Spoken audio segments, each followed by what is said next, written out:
Hello aspirants, welcome to GKZU. So today we are going to cover 11th November 2025 National Current Affairs. So ఈరోజు మనం 11th November యొక్క national current affairs గురించి మనం ఈరోజు ఈ వీడియోలో చూడబోతున్నాం. Coming to the first topic, that is prime minister Narendra Modi visit to Bhutan. Prime Minister Narendra Modi embarked on a 2-day official visit to Bhutan to strengthen India-Bhutan ties. See, so here you have to understand how to strengthen the international ties. Okay, so during the visit, he and Bhutan's king Jigme Khesar Namgyel Wangchuk inaugurated the Punak Sangchu 2 hydroelectric power project which includes 1020 megawatts, a joint initiative between India and Bhutan. Modi also attended the 70th birth anniversary celebrations of Bhutan's 4th king Jigme Singye Wangchuk and participated in the Global Peace Prayer Festival in Thimphu, where sacred Piraha relics of Lord Buddha from India were displayed. Narendra Modi గారు ఈరోజు భూటాన్లో పర్యటించారు. ఈ పర్యటనలో భాగంగా ఆయన భూటాన్ రాజు జిగ్మే ఖేసర్ నమ్గేల్ వాంగ్చుక్తో కలిసి 1020 మెగావాట్ల పునరుత్పాదక హైడ్రో ఎలక్ట్రిక్ ప్రాజెక్టును ఆయన ఈరోజు లాంచ్ చేయడం జరిగింది. మోదీ భూటాన్ 4వ రాజు జిగ్మే సాంగ్ వాంగ్చుక్ జన్మదిన వేడుకలో పాల్గొని థింపూలో జరగనున్న గ్లోబల్ పీస్ ప్రేయర్ ఫెస్టివల్లో బుద్ధుని పవిత్ర అవశేషాలకు పూజలు చేశారు. Coming to the exam Reliance, India Bhutan relationships, international relations, hydroelectric projects. Coming to the second topic, that is Delhi Red Fort car blast, which comes under national response. A powerful car blast occurred near Red Fort metro station, Delhi, killing 8 people and injuring several others. Home Minister Amit Shah visited LNJP hospital and assured a full investigation. Prime Minister Modi and President Murmu expressed condolences and reviewed the situation. The NIA, NSG and forensic teams are investigating the blast under UAPA and Explosives Act. Ambassadors from Japan, Argentina, UK and Iran expressed sympathy and solidarity with India. Delhi ఎర్రకోట metro station సమీపంలో నిన్న జరిగిన car పేలుల్లో దగ్గర దాదాపు 8 మంది మరణించగా పలువురు గాయపడ్డారు. హోంమంత్రి అమిత్ షా ఆసుపత్రిలో గాయపడిన వారిని పరామర్శించి పూర్తి విచారణ చేస్తామని తెలియజేశారు. నరేంద్ర మోదీ మరియు రాష్ట్రపతి ముర్ము గారు సంతాపం తెలియజేశారు. ఎన్ఐఏ, ఎన్ఎస్జీ మరియు ఫోరెన్సిక్ బృందాలు యూఏపీఏ చట్టం కింద విచారణ చేస్తున్నారు. Japan, Argentina, United Kingdom, Iran దేశాలు సానుభూతి తెలియజేసింది ఈ సందర్భంగా అనమాట. Coming to exam Reliance, internal security, law and order, polity, governance.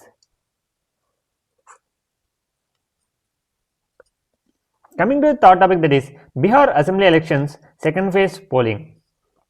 Polling for the second phase of Bihar Assembly elections began peacefully across 20 districts covering 122 constituencies, where voter turnout recorded 14.55 in the first 2 hours.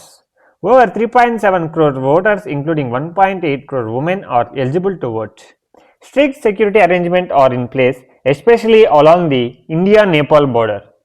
Bihar assembly ఎన్నికల 2వ విడత polling 20 జిల్లాల్లో 122 నియోజకవర్గాల్లో శాంతియుతంగా ప్రారంభమైంది. మొదటి 2 గంటల్లో 14.55 voting నమోదవగా మొత్తం 3.7 కోట్ల ఓటర్లు, అందులో 1.8 కోట్ల మహిళలు తమ ఓటు హక్కును వినియోగించుకునే అర్హత కలవారు. భారత్ నేపాల్ సరిహద్దు ప్రాంతంలో భద్రతా ఏర్పాట్లు కట్టుదిట్టంగా ఏర్పాటు చేశారు. ఎందుకంటే మనకు నిన్న కార్ యాక్సిడెంట్ జరిగింది కాబట్టి, car blast. Coming to the exam Reliance, Indian polity, elections and governance. Coming to the fourth topic, that is President Draupadi Murmu addressed Indian community in Angola. President Draupadi Murmu addressed the Indian diaspora in Angola, highlighting their contribution to the economic growth of Angola and their role in strengthening India-Africa relations, and she encouraged the community to act as a bridge between India and Angola in promoting trade, investment and cultural ties. రాష్ట్రపతి ముర్ము గారు ఆంగోలాలోని భారతీయులను ఉద్దేశించి ప్రసంగించారు. ఆంగోలా ఆర్థికాభివృద్ధికి భారతీయ సమాజం చేసిన సేవలను ప్రశంసించారు. భారత్ ఆంగోలా మధ్య వాణిజ్యం, పెట్టుబడులు, సాంస్కృతిక బంధాలను బలపరిచే దిశగా భారతీయులు సేతువులుగా పనిచేయాలని పిలుపునిచ్చారు.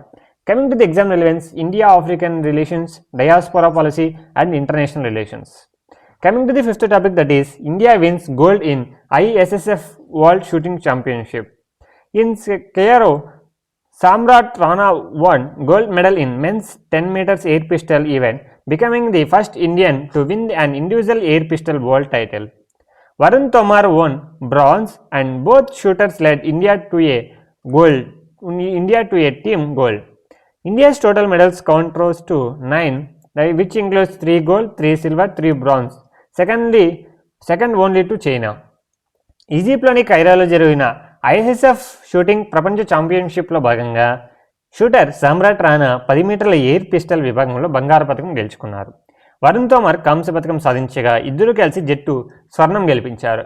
భారతదేశం ఇప్పటి వరకు 9 పథకాలు, అందులో 3 స్వర్ణం, 3 రజతం, 3 కాంస్యం సాధించింది. Coming to the exam relevant sports international achievements awards, which we can also include current affairs.